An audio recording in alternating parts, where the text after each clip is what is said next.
fæddur í Vesturbænum 1951, elstur 4 systkina. Ólst þar upp og gekk í MR og síðan lá leiðin í háskólann og það var nú ekki hægt að segja að læknisfræði hafi endilega verið eitthvað sem að togaði mig alveg frá fyrstu tíð. Þetta var svona ákveðið val milli læknisfræði og verkfræði. Aldrei séð eftir valinu. Verið stórkostleg forréttindi raunverulega að fá að menntast og vinna sem læknir. Við hjónin héldum bæðlæknar, Bryndís Benediktsdóttir, kona mín og prófessor og samstarfsaðili í þeim rannsóknum sem við höfum stundað. Við héldum til Svíþjóðar 79 og dvöldumst í Uppsölum í 8 ár og fengum þar okkar sérfræðimenntun, ég í lungnasjúkdóm og hún í heimilislækningum.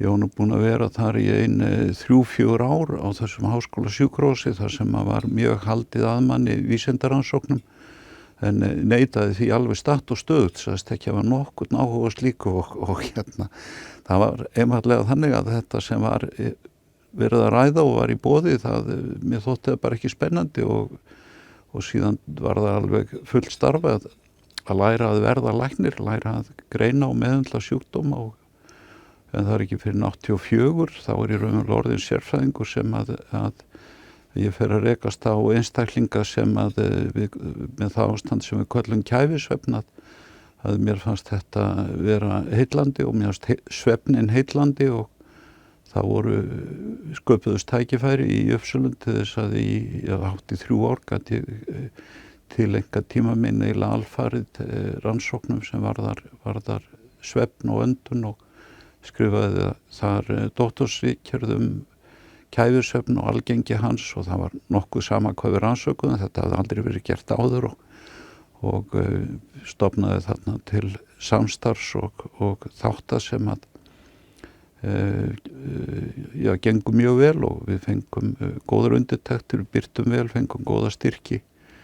Síðan var haldið heim 1989 í svo sem enga fasta vinnu. Ég fekk hjá Tómasi Helgasyni heitnum, þá fekk ég innkomu á geðdeildina. Hann hafði mikinn áhuga á svefni, Tómas, og Helgi Kristbjarnason var þar með honum. Og þetta var margt stórkostlegt umhverfi. Við vorum að stíga þar okkar fyrstu skref að kanna svefn og ekki endilega öndun, heldur allt sem laut að svefni og Helgi fullur af hugmyndum og mikill mannvinnur og þetta voru svona sólríkir dagar í minningunni en hinn þáttur minnar vinnu var á Vífilsstöðum hjá Hrafnkalli Helgasyni sem tók mér alveg einstaklega vel og þar fengum við aðstöðu til þess að koma upp greiningu á því þegar að væru öndunartruflanir í svefni og fljótlega innleitum við líka meðferð með svefnöndunartækjum og nutum þess að hafa verið í Svíþjóð í Uppsölum. Þá hafði mér áskotnað sá heiður að kveikja á fyrsta svefnöndunartækinu í Svíþjóð og líklegast á Norðurlöndum og það núna á viðeigandi stað á læknisfræðilegu safni. En við byrjuðum að meðhöndla strax haustið 87, þá byrjuðum við að meðhöndla Íslendinga með kæfisvefn. Við vorum fyrst og fremst að greina og meðhöndla þá sem voru mjög mikið veikir og þeir sofnuðu gjarnan bara í viðtalinu og var ekki endilega mjög erfitt fyrir þá að sofa með grímun og búnaðinn þó að allt væri þetta fráhrindandi. Við værum að bera það saman við hvað í boði í dag.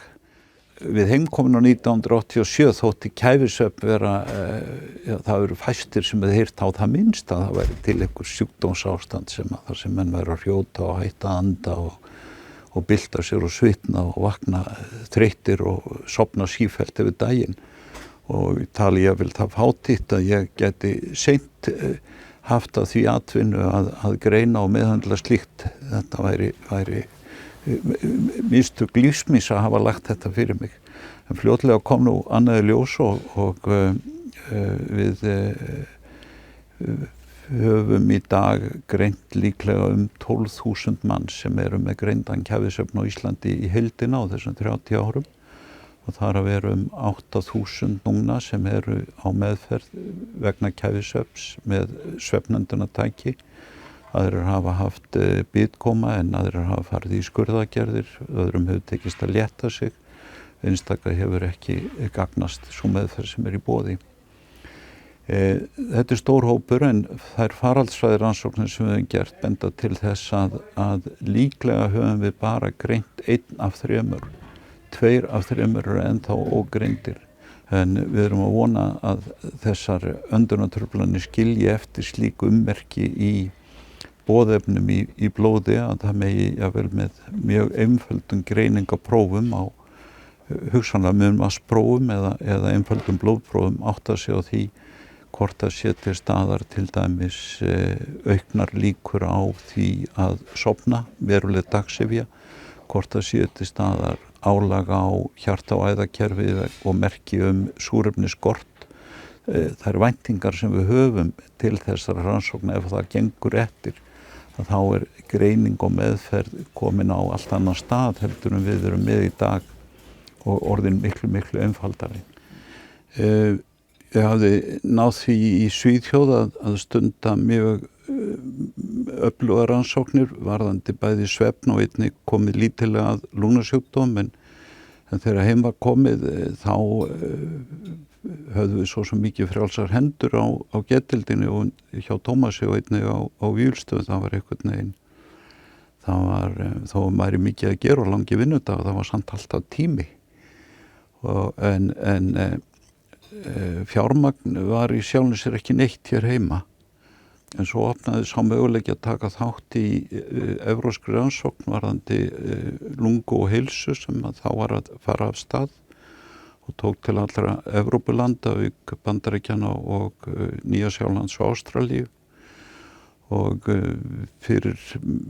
með aðstoð þeirra sem að félaga minnas í Uppsölum að þá var ég einn af stofnendur þeirra rannsóknar og hef setið í stjórn þeirra rannsóknar í núna yfir 30 ár og það það sú viðamesta rannsókn sem ég hef komið að og þar höfum við verið að skoða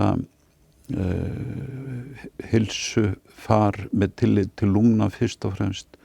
Hverjir eru með ofnæmi, hversna fá hvaða áhrif skiptir umhverfi, hvaða áhrif skipta þau híbýli og húsnæðið, hvar eru sér íslenskar aðstæður. Það virkilega svo að hér séu einhver rykmaurar, það á hvern hátt astmi og ofnæmi á Íslandi frábrugðið því sem í öðrum löndum og það virtist okkur vera þegar við byrjuðum þetta með samstarfsaðilum 89 og 90 að þá var astmi og ofnæmi mun fátíðari hjá okkur heldur en í nálægum löndum. En það var ekki síst vegna þess að þetta var vangreint ástand.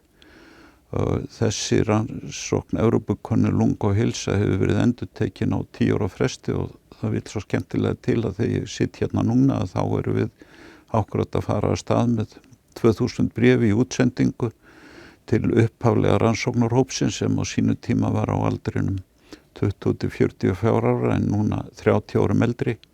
Og við höfum hug á því að heyra frá þeim hvernig með öndunina og íl og surg og píp og hósti og mæði og við höfum ekki bara verið að skoða þessa þáttakendur heldur það sem sér íslenskar aðstæður það og á Norðurlöndum að geta skoða fleiri en eina kynslóð að leita til barna þessara þáttakenda og átta okkur á því hvaða samspil það hjá umhverfisþáttum og erfðaþáttum sem stýra því hvort að með hjá þessum aðilum þróist sjúkdómar eða sjúkdómseinkenni og svona einar þær merkustu niðurstöðu sem við verið að fá þetta út úr út úr þeim styrkleika sem felst í þeim aðstæðum sem í okkar umhverfi að íslenska þjóðin tekur þátt. Við erum með svarshlutfall í þessari rannsókn á Íslandi sem það alhæsta í heimi. Við áttum upphaflega 4-5% af rannsóknargögnunum en í síðustu könnun þá íslensku þáttakendur 15% af heildarhópnum vegna þess að það vel yfir 80% sem hafa tekið þátt í okkar rannsóknum. Það var ekki sjálfgefið að við kæmumstum að í Evrópukönnu lungu og heilsa. Við vorum ekki í bandalaginu og það þurfti svona yfirlýsingu og stuðning Og þann stuðning fengum við frá Guðmundi Bjarnasyni heilbrigðisráðherra sem að lagði okkur afskaplega mikið og gott lið við það að koma þessari rannsókn af stað og studdi beinlis við okkar rannsóknarstarfsemi og ég held að þessi stuðningur og þessi áhugi sem maður fann að var á Íslandi þó það væri ekki margt sem við hefðum úr að spila, hann hafi skipti miklu meira máli jafnvel heldur þó það hefur verið aðeins meiri peningar til staðar á þessum tíma. En hins vegar höfum við í 20 ár verið í mjög nánu samstarfi við Alan Pack og hans samstarfsmenn í Fíladelfíu og haft rannsóknarstyrki frá bandarísku heilbrigðismálastofnuninni svona 3, 4 og 5 ára styrki líklega í heildina eitthvað yfir miljard sem hefur verið skipt dollurum fyrir íslenska krónur og notuð hér til að kosta þær rannsóknir sem hafa farið fram. Klínísku rannsóknir sem að snúast sjúkdóma á fólk sem eru hér í alveg gjörólíkri stöðum yfir það sem var fyrir 20 árum síðan. Þannig höfum við dregist mjög mikið aftur úr. Ekki vegna þess að það sé hafi bara hnignað, heldur vegna þess að heimurinn í kringum okkur á fljúgandi ferð. Við heyrum orðið eins og, eru þetta ekki bara einhverjar vísindaransóknir? Spítalinn sjálfur þarf að hugsa til þess og ákveða hvar viljum við standa þegar kemur að vísindaransókn. Blessuð þjóðin okkar, sem þetta snýstu þetta allt saman hún leggur þessum rannsóknum okkar og annara lið. Og það bara einu af okkar stóru verðmætum. Við getum talað fiskinn og fegurðina og allt mögulegt en þessi þjóðarsál það sem okkur sem erum að stunda hér vísindi. Hún okkur gífurlega mikilsvirði. Það má segja að það sé einn höfuðókostur við að hafa stundað vísindarannsóknir í aldarþriðjungi sem ég hef gert og það er kannski að koma hann í koll, ég veit það ekki, en þessi iðja alveg, hún gífurlega ávanabindandi.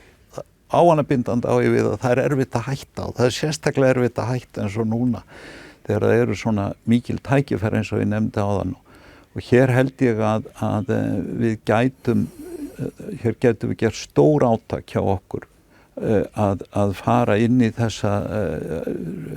þennan þátt þess sem kallað gagnagnótt eða big data analysis og þetta að ryðja sér til rúms á flestum sviðum, það að steypa saman miklum fjölda upplýsinga þar sem hægt að fá áreiðanleg svör við mikilvægum spurningum. Hérna eigum við, ég nefni eitt lítið dæmi þetta, við höfum verið að kanna áhrif loftmengunar á heilsufar. Norfolk studdi okkur allvel í þessu og við vitum hvað bílarnir menga, við vitum umferðina hér á götunum, við vitum að þeim nær sem þú að teyma og elst upp umferðargötu, þeim meiri líkur á að umhverfismengunin valdi hjá þeir heilsufarsskaða, bæði varðandi öndunarfærasjúkdóma, ekki síður hjarta- og æðasjúkdóma. Hversu miklu skiptir þetta á Íslandi? Það sem við höfum skoðað eins og í tengsli við Evrópukönnuna þá virðist sem 15-20% þjóðarinnar séu nálægt stofnbrautum með það mikill umferð að það megi gera ráð fyrir að það hafi áhrif á þeirra heilsufar. Annars vegar sjáum við í fjölmiðlum stóra fyrirsagnir, gera má ráð fyrir að svifryksmengun á Íslandi kosti 50 manns lífið á ári. Og daginn eftir spennan orðin enn meiri. Við situm núna nálægt hringbrautinni í þessu viðtali og umræðan hringjum á steypubíl, sökkum hringbrautinni, förum með henni í stokk, útrýmum bílunum eða hvar þetta? Hversu mikil áhættan?